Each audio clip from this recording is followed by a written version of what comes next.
Welcome to the Outer Rim Rookie, a beginner's journey to join the 501st and Rebel Legion. I'm Rob Williams. Today, I say this a lot, today's a special day, but today is the day. The day. My costume is pretty much complete. Now, I still feel like a costume is never complete. I think Da Vinci said art is never finished, it's only abandoned.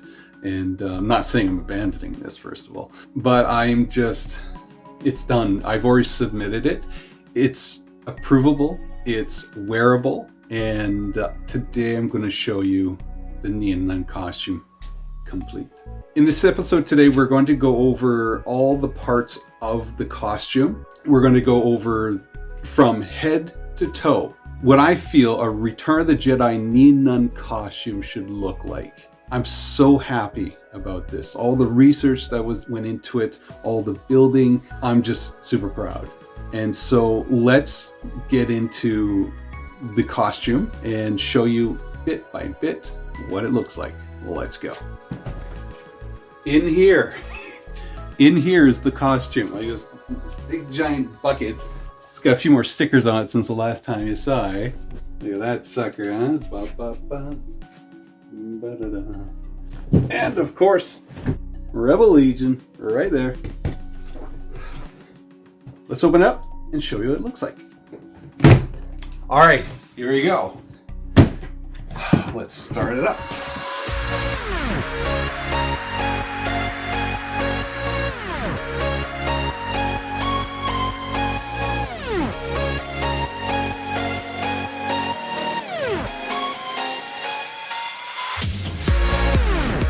All right, so let's start at the toe. You're gonna need some black boots. I got some black boots here that have a nice thick sole to it. No real decoration on the front. You see some stuff here and laces, but this will be covered up for the most part with the Gator. So you wanna make sure that you have nothing really showing there and you have a nice thick sole. Very much like that.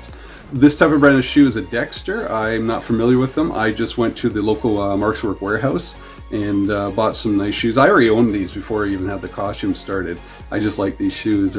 They're my stomping shoes when I wear the black kilt. Now they're my stomping shoes when I'm flying the Millennium Falcon. Very nice, very little detail, and a little polish at the same time. So you're gonna need that. You're gonna have to hide the laces as well underneath the Gator. Speaking of gators,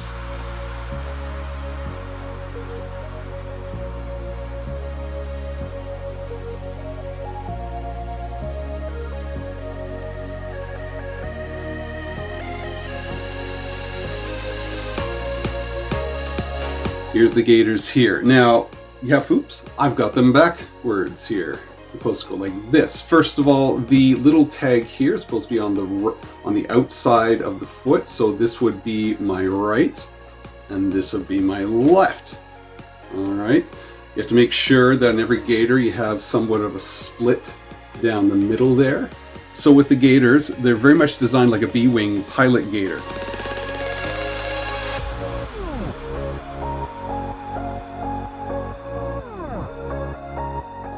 Where you have the opening right down the middle, the strap that goes across. This one's sewn at the front. You need to have a little square there, and it opens in the back. Now there is a particular direction of which this opens, so since this is my left foot, the tag points inwards, this clip is on outwards. All right, so maybe that'll help you remember. Clip on the outside, tag pointing on the inside. I use white Velcro so you can hide as much as you can. For the fine details, you're going to have to check out the video on how I build my Gator. I also put some patterns on the Outer Rim Rookie page so you can check it out and try and copy yourself if that's what you want to do. The one little thing I would probably add to this, personally, is put some Velcro on the inside of the Gators and then Velcro onto the flight suit. I found out very quickly that it does like to rotate on your leg as you walk because of the constant hitting of each other. One little thing I'm probably going to add to it down the road. So let's go straight into the flight suit, shall we?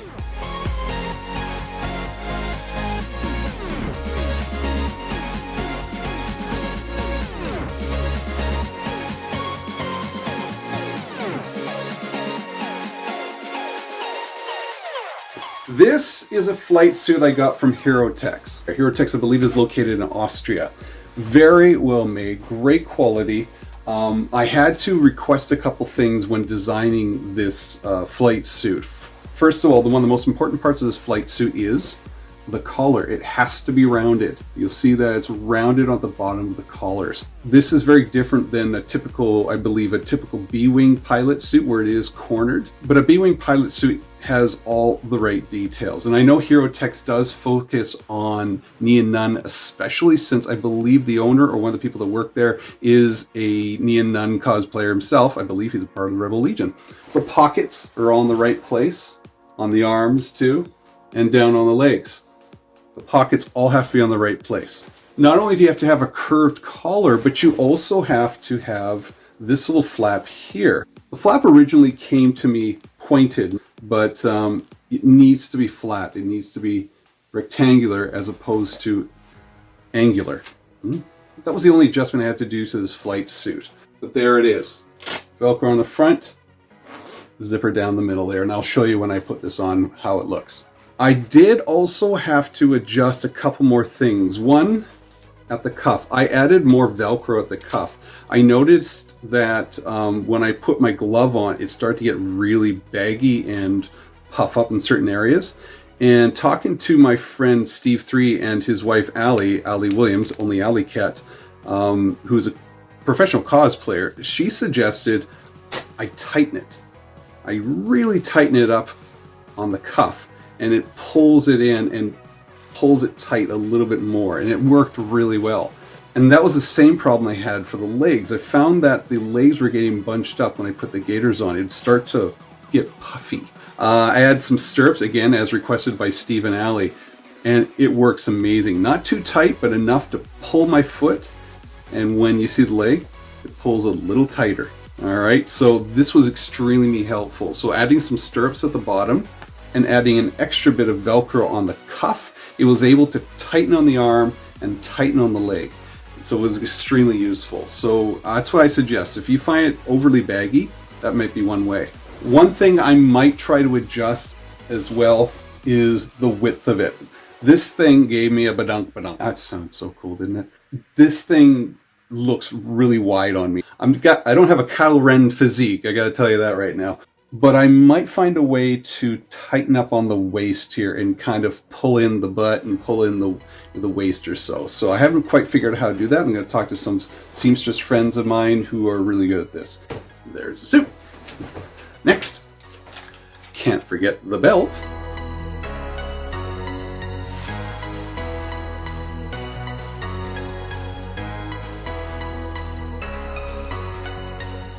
So here's the belt. It's basic webbing that I had to sew together. It had a little clip at the back, and you have to have that design on the front, if you can see that. 2 triangles pointing inwards, and some flares on the right side of your belt. I have 4 here to match some of the pictures that I saw, with 2 empty loops. So you have 6 loops, 4 filled, 2 used. This was a very simple build. Not only did I use 1 strip of webbing, I used a 2nd strip of webbing on the front, almost like a buckle.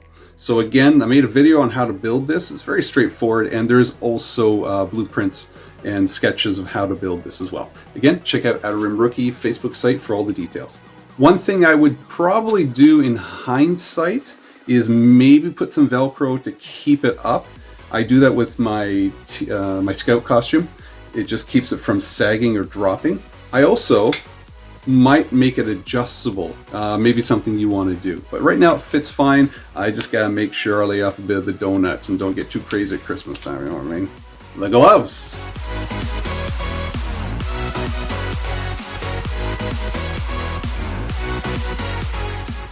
This was the easiest one because I didn't have to build it. I bought these on Amazon, kind of like gloves for cosplayers who are into swashbuckling and pirate stuff. They're very easy to find. I'll put a link to everything on our Facebook site again.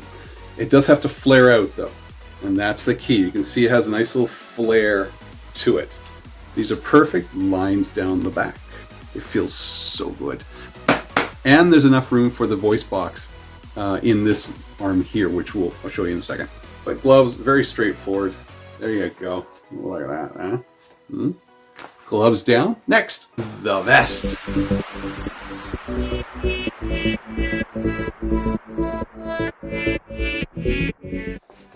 I'm really proud of myself on this vest. This vest was originally a Han Solo vest. It had the stuff on the back, that typical Han Solo sort of design. And if you've seen a Han Solo vest, you know that the pockets are kind of odd on the front. It's kind of like, it's not uniform. That was not going to work.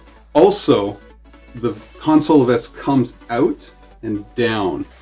That's not going to work. I had to change a lot of this on the vest. So one of the first things I had to do was get rid of that hook and just make it straight down. Realistically, Nien Nunb's vest doesn't look like it fits. It looks like it's just kind of big because it maybe swole or something like that. So with this vest, I had to straighten it off, cut off or take off the hook, as well as the pockets. The pockets have this trapezoidal design to it. After going over the pictures and the screenshots and everything like that, I think I got pretty bang on.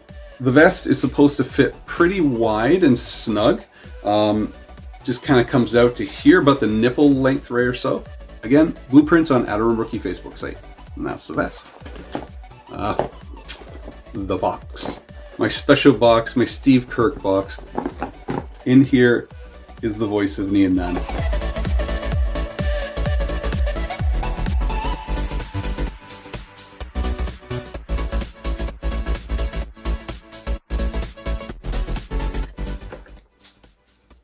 One amp and one power glove, I call it. The power glove is the voice of Nien Nunb. This is where I will have the 4 voices built into the soundboard. This is one of the few things I had to change in this. I did have to add an extra strap because the battery, which takes a 9-volt battery, it fits in no problem, but when I stick it on the top of the glove, it really started to stretch out the actual Nien Nunb's glove, and I was worried that it would stretch and bulge the glove and just kind of disform it. So instead of having the battery at the top, I pulled the battery back further where the glove's a lot looser. You saw that flare. So now the glove fits on the hand and fits on the wrist. Now it looks kind of odd the way it is on the wrist here, or the forearm, but you won't see that because it'll be underneath the sleeve as well as underneath the glove, and this is where the glove flares out, so I can even rotate it a little bit and adjust however I feel.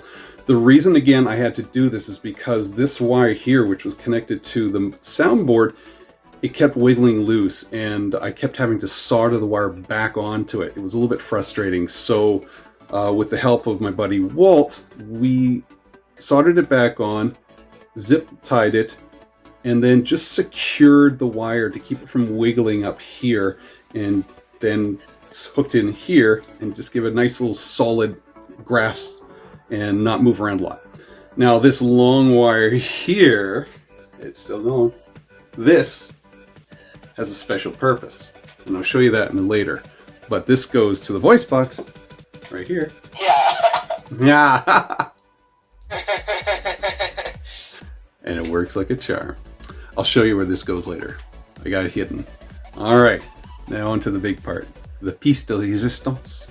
Perfect French. So this thing, the showstopper, this thing here has been a joy, a frustration, like torture and exhilaration all at once. It was just, it was so challenging, but it is just amazing. I'm gonna have to spend a little time on this one. Let's spend a little time on the head and talk about what's in it, on it, around it. All right, this guy. This is a 3D printed head combined with fiberglass to give it a lot of strength.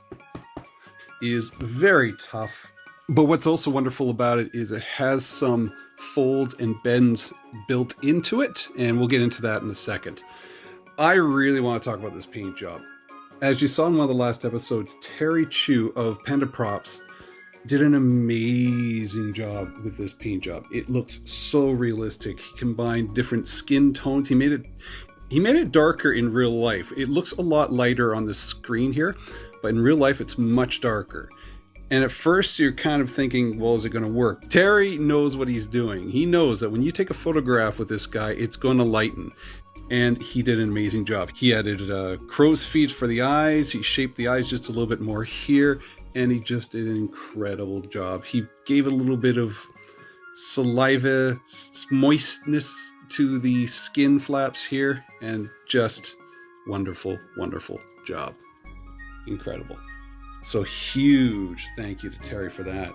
As for the leather work, this is all leather glued on to the 3D printed head. You will see that it looks folded, and that's partially because of the 3D print and partially because of extra staining to enhance the deepness of it. But you can see that with the dye, I made it a little deeper in the valleys and left it a little brighter on the peaks.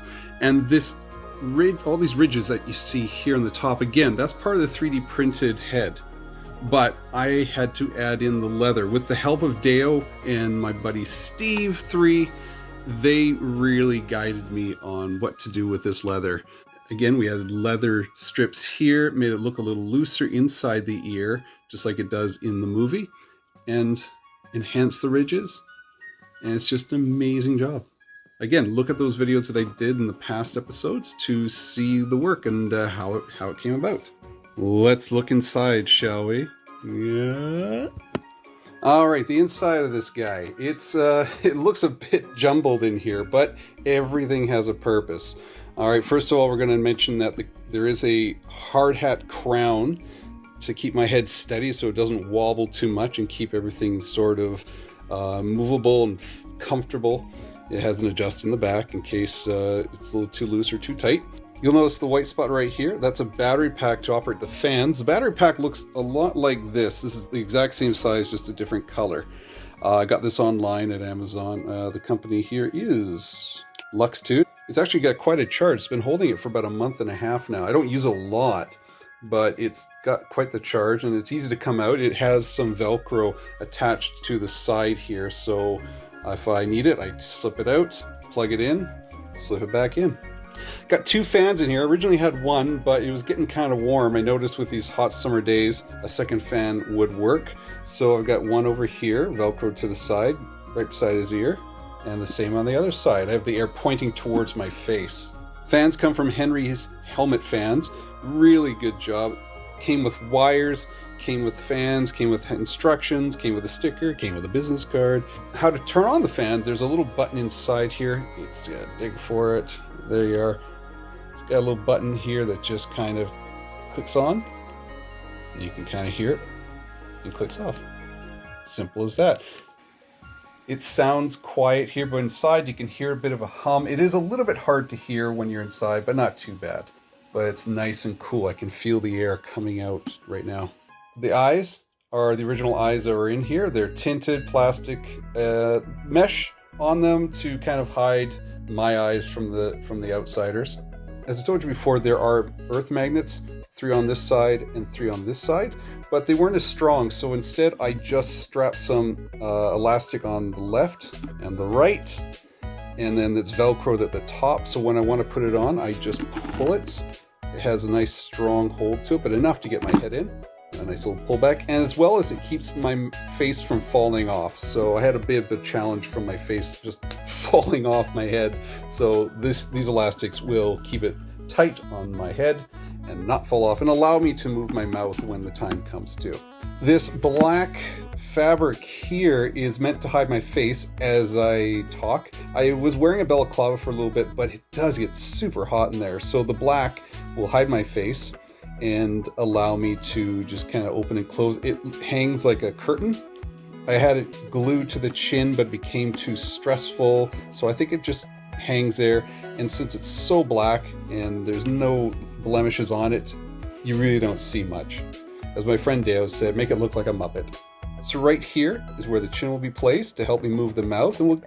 And this moving of the mouth was so frustrating. It was a hard thing to figure out. I tried so many different ways, But whenever you're stuck, you know what you do. You go online, you look at YouTube, you go to Google, and I found my answer in an unexpected source. So let's talk about the furries.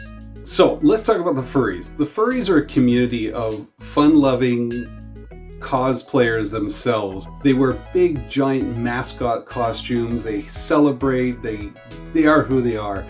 I don't know much about them, but what I do know is that they have amazing costumes, amazing things built into the costumes. And what I've also noticed that a lot of them have little moving jaws. So I looked into how they did it, and the idea became so clear. And this is what it is. There it is. A simple chin strap. That's it. It's a chin strap connected all the way up to the head here, and it moves to my mouth. No problem. I have to exaggerate like that, but it fits so nicely. I tried a whole bunch of different ways of doing it with a simple strap and then maybe a little bit of cushion or anything like that. But then I realized, why not use an X-wing chin? My buddy Terry made one. My buddy Terry Chu, there he is again. He made a little chin strap for me, taped it up in black. I put a little Velcro on the front, shaped it, strapped it, and strapped it on, and it works great. Let me show you. So the mouth is kind of hanging wide open here. Just stick it on, adjust the curtain, and there you go. It works great. Very simple. You don't see too much inside, and I have to enunciate my word. Yeah. Yeah. Okay, I think we got it. How do I look? Okay? I think it's great. Hey, how you doing, huh? How's it going? Hey, you! You look great! The Velcro here, attach it to the Velcro inside the chin here. And then I just have to adjust the curtain, make sure it covers as much as my face. I might need to hide a little bit more of this white here, add a little more tape, unless I can find some paint to work.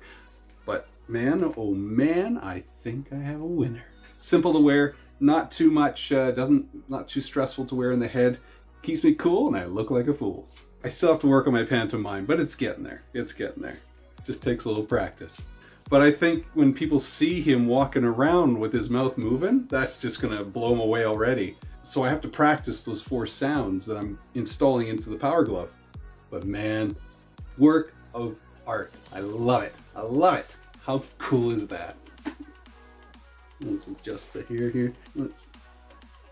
All right, there you go. You've seen all the pieces, seen all the parts. Next episode, we're gonna put it all on and show you the before and after of this entire costume, and let you know if I got approved with this bad boy. Sorry for the teaser. Thanks for watching. Don't forget to follow me on Instagram at Outer Rim Rookie and on Facebook, Outer Rim Rookie. Tell your friends, help us get to 200 here. Don't forget to listen to the Generation X-Wing podcast with my co-hosts Anil, Jamie Palerider, and Steve 3. Episode every Saturday. Thanks for watching, and remember, co-pilots are built on hope. Bye.